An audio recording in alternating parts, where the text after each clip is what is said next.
मेरा घर मेरे बच्चे। देविका जी उम्र के 8वें दशक में अपने आलीशान मकान के बरामदे में अकेली बैठी बाहर होती घनघोर बारिश देख रही थीं। बिजली चमकने और बादलों की गड़गड़ाहट से उनका बूढ़ा शरीर डर के मारे रह रहकर कांप जाता। आंधी की वजह से लाइट भी चली गई थी। बैठे बैठे उनका मन अतीत के गलियारों में जा पहुंचा। घर वही है, आंगन वही है, दरवाजे पर हवा के झोंकों में बार बार हिलते आम के 2 दरख्त भी वही हैं। आते जाते मौसम भी वही है। नहीं है तो बस घर की रौनक, बहू बेटियों की दबी सी हंसी, बच्चों की किलकारियाँ, एक दूसरे से झगड़ना, हल्का गुल्ला, नौकरों की आवाजाही, इनके पति रामपाल जी की दबंग आवाज़। कभी यही भरा पूरा घर कैसे गुले गुलजार रहा करता था। रामपाल जी के दोस्तों की अवभगत पूरे आंगन में सूखते आमचूर के आम, हल्दी मिर्चे, तो कभी गेहूं मक्का, थोड़ी होली पर बनते पकवान, तो बेटियों का तीज का सिंधारा। दोपहर को आस पड़ोस की बहू बेटियां सिलाई बुनाई सीखने आती, खिलखिलाती हंसती। उन्हें याद आ रहा वे सिर्फ 18 वर्ष की थीं, 3 बहनों और 2 भाइयों में सबसे छोटी। घर में सारे बहन भाई अच्छे खासे खेले खाए थे, पर उनकी माँ का कद छोटा था, तो सिर्फ देविका ही एक दम दुबली पतली मरियल गाय की तरह सिंग सलैया सी रह गई। सब भाई बहन ब्याह कर अपने घर के हो गए। देविका जी के कई रिश्ते आए, पर उनकी कमजोर कद काठी देखकर बात न बनती। घर में ही रहने के कारण वे बहुत पढ़ लिख तो नहीं पाई, पर घर के कामों में होशियार उनके पूरे परिवार में कोई नहीं था। स्वभाव में सौम्य, सुशील, शांत और मृदुभाषी देविका अपने और चाचा ताऊ सबके बच्चों से सर्वप्रिय थीं। धैर्य, बर्दाश्त और जिम्मेदारियों जैसे गुण उनके कूट कूट कर भरे थे। फिर किसी दूर के रिश्तेदार ने कोशिश करके उनका ब्याह ठाकुर रामपाल जी से करवा दिया। देश के एक सिरे पर मायका तो दूसरे सिरे पर ससुराल, ये बना देविका जी का भविष्य। ब्याह होकर आई तो मिले 3 सौतेली बेटियां, बूढ़ी सास और विधवा ननंद, उनके 2 बेटे। रामपाल जी की पहली पत्नी बेटे के होने से चल बसी थी। बेटा भी नहीं रहा। बाग बगीचे, खेल खलियान, गाय भैंस, नौकर चाकर, घोड़ा गाड़ी सब कुछ था, पर उनसे बढ़कर थी जिम्मेदारियां। छोटी बेटी 4 साल की थी।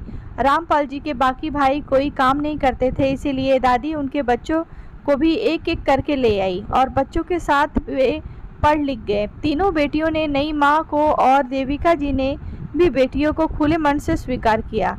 कभी सौतेलेपन का विचार न देविका नहीं बच्चियों के दिमाग में आया। घर में किसी चीज़ की कमी नहीं थी। देविका वैसे भी गृहस्थी के काम काजों में निपुण थी।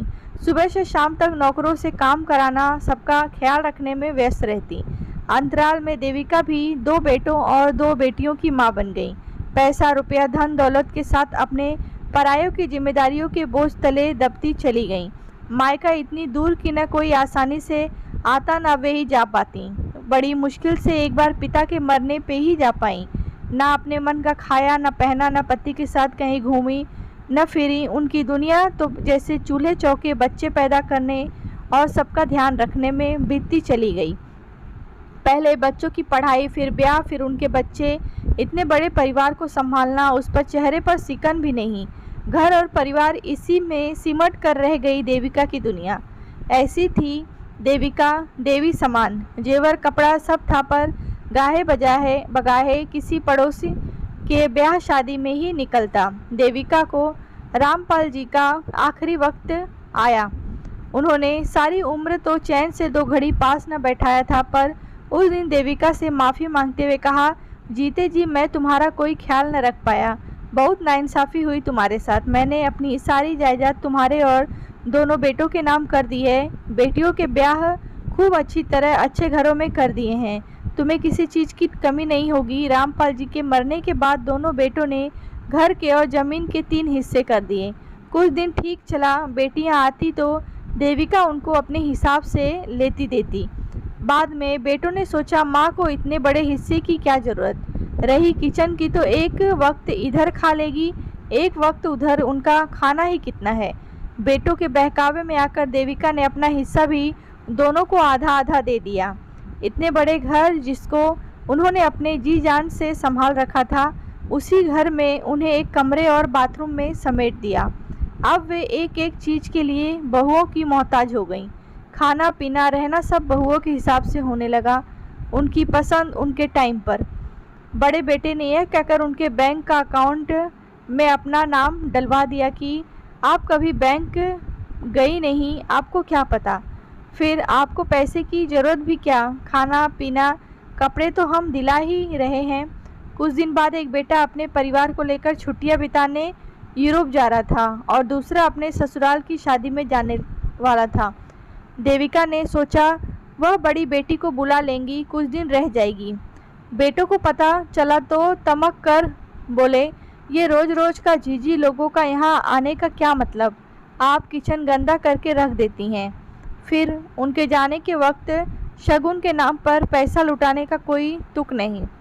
वे आएंगी और आपको उल्टा सीधा हमारे खिलाफ भड़काएंगी, ये हमें पसंद नहीं। हम पड़ोसन चाची से कह जाएंगे, कोई ज़रूरत होगी देख लेंगी।